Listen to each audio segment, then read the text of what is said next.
Hi, welcome back. So as you can see, I've got our finished claw open here, and I just wanted to take a minute to take you through the little bits that I did in between this part and the last part.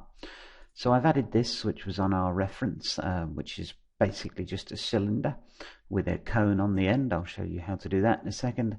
And I've also added these, which are just polygon pipes, so nothing we haven't seen there. I just wanted something for these cables to plug into. So the cylinder was literally one of these cones. So I'll take one of those, and I've obviously changed the background a little bit, and I'll explain that in a second. So I'll take one cone like so, and then one pipe. Simply scale them to the same size, or indeed I would have left them on their default size, but either way it doesn't matter. And then you want to connect this one and this one together by merging these vertices. Now, if you're unsure how to do that, the first thing you'll need to do is take out the faces. So you don't want this one, and you also don't want any of these faces here. You never want to be connecting something with two faces in between. So I'll use the drag tool. I'll go on to face selection, and I'll just drag around there to select all those faces, hit delete, go back to object mode, move this one up. I'm going to put my marquee tool back, select both pieces, mesh combine, and then I can simply edit the verts, grab them, shift, right click, merge vertices, merge verts. Or I could indeed use the target world tool. And then I'll go around, I'll just push G to repeat the same operation until I've merged all the verts all the way around the object. Okay, so that was basically how I created this piece here. Nothing to it really. What I really wanted to discuss in this part was simply rendering out of this, because you've probably seen the renders we have on the site. They look something like this. Okay, and I really like this way of rendering out a model that I've just done. It's, you know, it looks pretty in my opinion, and you can see the wire on the objects that it's necessary to see it on. So this is contour rendering in Mental Ray. So I thought I'd show you how I pulled this off and how this final render was achieved. So in order to get the background something a bit more interesting, you see it curves upwards. I quite like that as well. I just made this simple polyplane, which was basically done like so. So take a polyplane, scale it upwards, and this one's obviously been twisted. I then went and reduced the number of subdivisions to, whoops, 1, and then I put, with the modeling toolkit or the split poly tool or the insert edge loop tool, it doesn't matter, I just used this modeling toolkit with control held down, took that, selected this edge, moved this edge up and a little bit over until you've got the desired sort of level that you want, and then press 3 to smooth, and that will give you this sort of bent in background.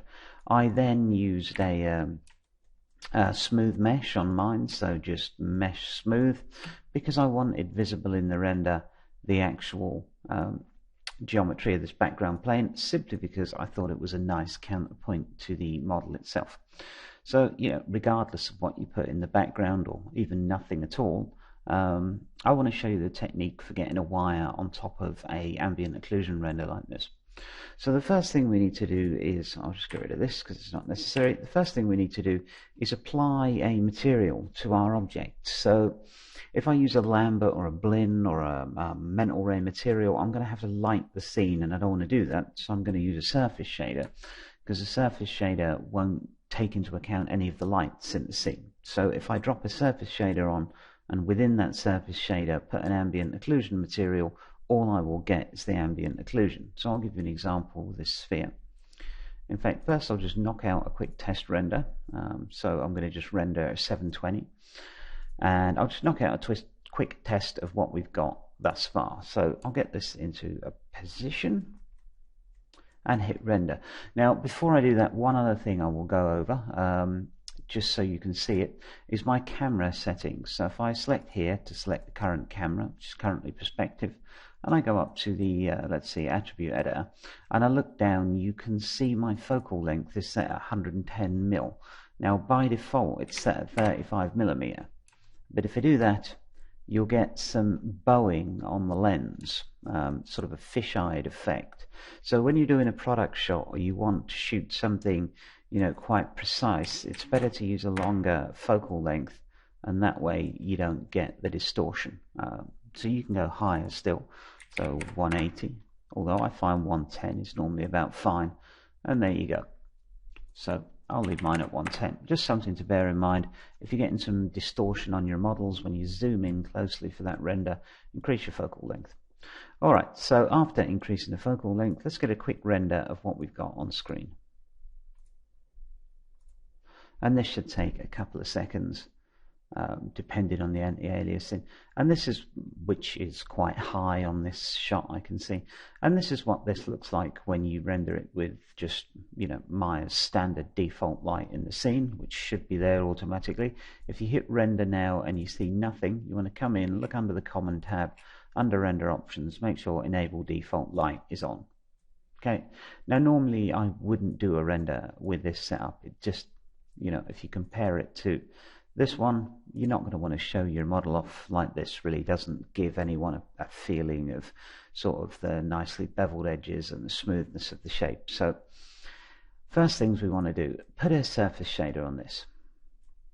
Okay, so just under Maya, if you look under favorites, you should have surface shader. Now what this surface shader does, it becomes one solid color and it won't take any notice of the lights in the scene. So if and I'm just going to turn down my anti-aliasing so this doesn't take as long. So I'll just whack it down to 1, and I'm using legacy sample mode for a reason I'll go into in a second. And let's just whack this across, and you'll see the surface shader just gives me a bright white surface. Doesn't pay any attention to the lights. So that's great. That means we don't need to set up any lights, but we do want something, with some shade in it. So we want an occlusion node. So let's come in here. And under the out color of the surface shader, let's throw in an occlusion node. Now this is under mental ray, let me just search, MIB ambient occlusion, there you go. So this will bring up an ambient occlusion node, and if I render now, you'll see that this sphere looks a bit better, although it will be terribly grainy. Okay, so that gets the occlusion on it.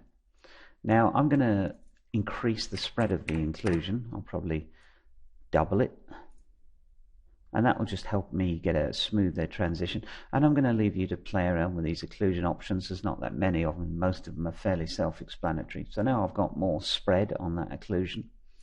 I can come in and increase the samples. The more samples, the smoother this is going to be, the less grain you're going to have. Unfortunately, the longer it's going to take to render. So I tend to leave it quite low, probably about 32 or even 16 while I'm doing the test shots, and then at the end I'll crank it up to 128, maybe even a little higher depending on the final resolution I'm going to render out at.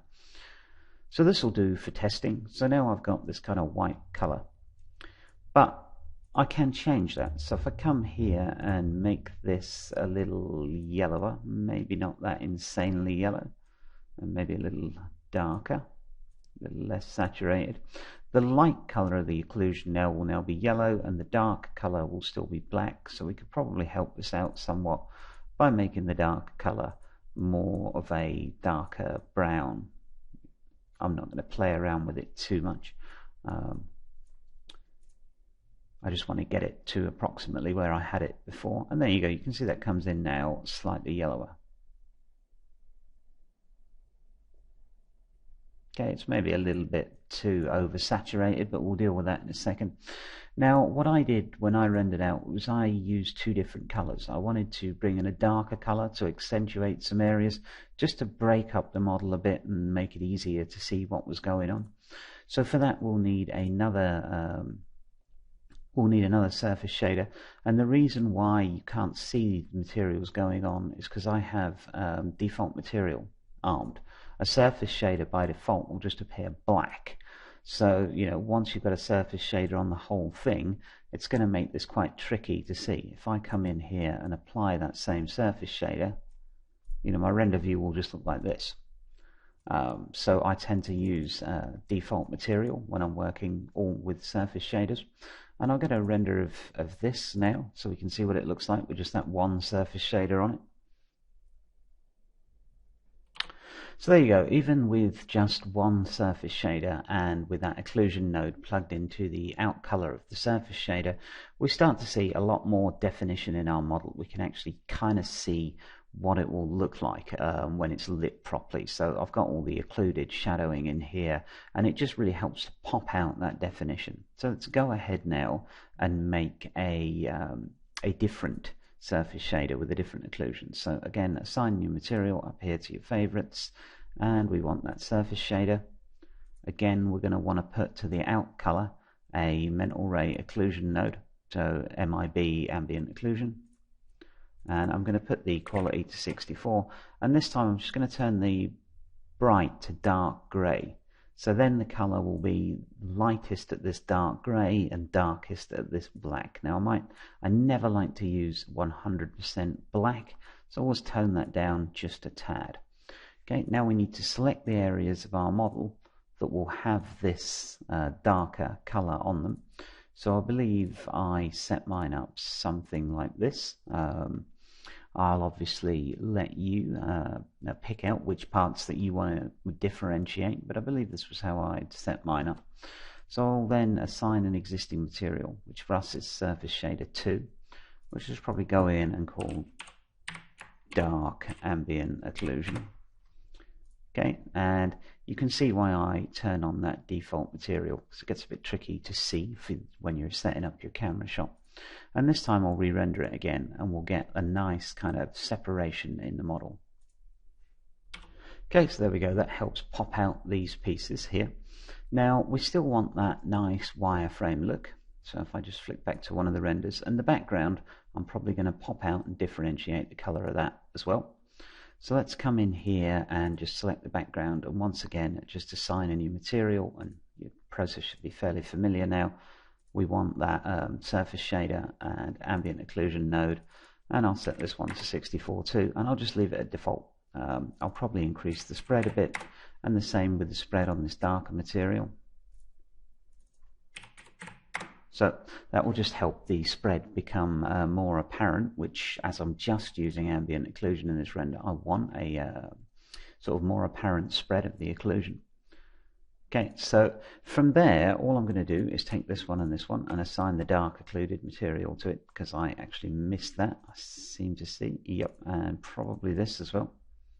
And again, this is just my preference. You can obviously pick which parts you want to be which color. And from there, we should have pretty much most of it as it is in my final renders for the site. So let's just take a look. Okay, so that's definitely getting closer to my final render. This yellow's a bit harsh for me, so I'm going to go in and tweak that before I do anything else. So just pop it open and just probably make it a little lighter, a little nearer to white. You don't want too much yellow. I just wanted to separate it from the background. Now, we've got basically the occlusion, and this means we don't need to light the scene to see what's going on in here. What I would like now is to get a wireframe on this. We are supposed to be showing the model off after all. So the way to do this is, first of all, if you're on Maya 2014 or 15, under quality you'll be set to unified sampling by default. Now this is great, but it won't work with mental rays contour rendering. So you're going to have to go down to legacy sample mode, and of course then you just control your ambient occlusion with max sample level and anti-aliasing contrast. Now my final settings were a max sample level of 3 and anti-aliasing contrast of 0.05. This will give you a pretty smooth render. If I zoom in on this one, or just take it to 1:1, you can see everything is nice and smooth. Now the render time on this was about 9 minutes for 1020p, but your render time may vary depending on the machine, of course. The one I'm on right now is not particularly powerful, so maybe you'll get it done a bit faster than that. Alright, and if you need speed for whatever reason, you'll need to come in and crank this max sample level down. So as soon as you're set onto legacy sampling mode, if you're on a version of Maya that isn't default, we'll need to go under features, and you'll see a tab down the bottom called contours. Now you'll need to enable contour rendering, and by default I believe the oversample is set to 1. So I'm going to show you, and the filter support is set to 1, and none of these are ticked. So contour rendering will enable us to render this wireframe directly on top of the render. Unfortunately, it's not quite that simple. You need to decide which contours you want to draw. Now, in our case, it's around all poly faces.